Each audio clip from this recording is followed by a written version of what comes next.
Hello YouTube, Luna here. So this time I'll be talking about finding your own personal promised land. Now before I begin, let me make it clear. I don't mean either a history, belief system, song, TV show, film, country, town, or even a state park, all of which have been related to, identified with, or called promised land. Instead, I'm talking about something totally different, an idea. Now, we all know the story. The God of the Hebrews promised them a land of their own, filled with everything they would ever need. Then, after wandering for a period of 40 years in the wilderness, the Hebrews come upon a land flowing with milk and honey, as promised. Now, the Bible clearly points to the land of Canaan, or modern-day Israel, as the promised land. But who says it has to be your promised land? Now, I remember seeing a video quite some time ago showing people interviewed on the street. The people approached were asked about their personal promised land. Now, the video wasn't about the religious promised land discussed in the Bible.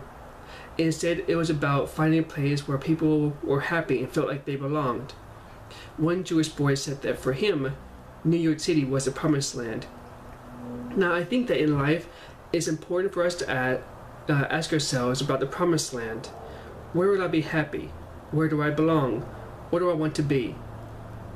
If where you are is your promised land, great. If it's not, you might want to consider someplace else. Some people say that the grass isn't greener on the other side, or that there is not any better than here. But any person who's unhappy where they are or their environment can tell you that here is completely different than there, especially if there are things here that make you unhappy, such as the people, for instance, or the environment itself. Maybe there, your needs would be met, such as companionship, contentment, resources, or other things. I think it's important to make the best out of every situation. At some point, you may have to accept the possibility that you may be in a place that's not right for you. I talked before about how I was in a place where I was unhappy and how I had to leave.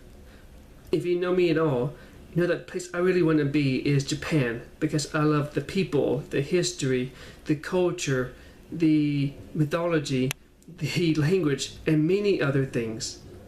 Now, when I intended to leave the South, I knew exactly where I had to go, to Seattle, to the Pacific Northwest. I'm not certain why I had to come to this place. I certainly never before thought about it or even was interested in it, but when I was intended to leave the South, for some reason my mind kept repeating the name Seattle, Seattle, Seattle.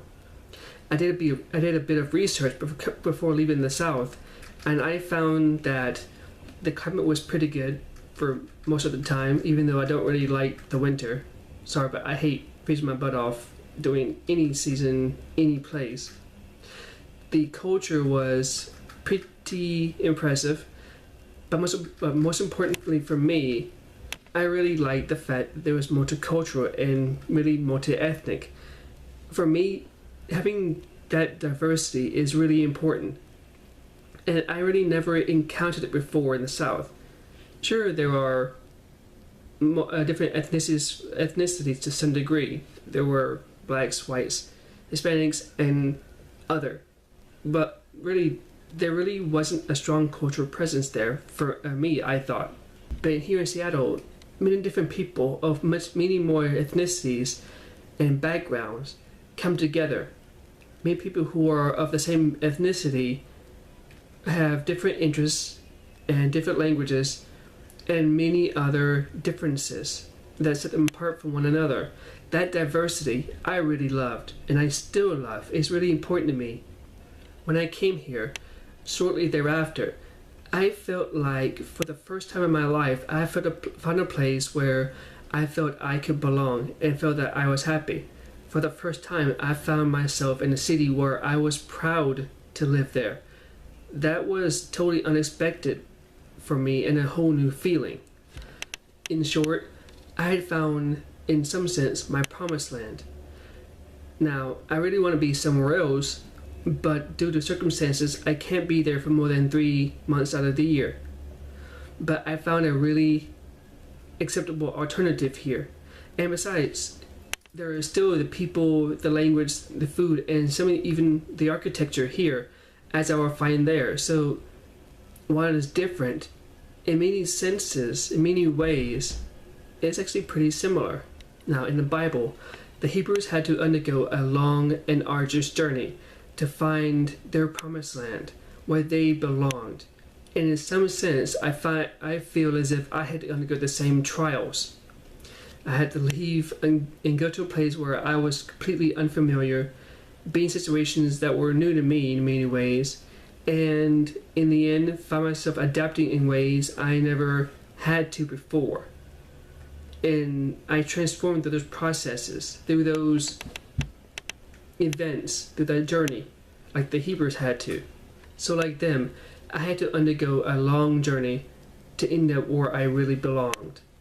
So that's my story, those are my ideas. Where is your promised land? Where do you belong?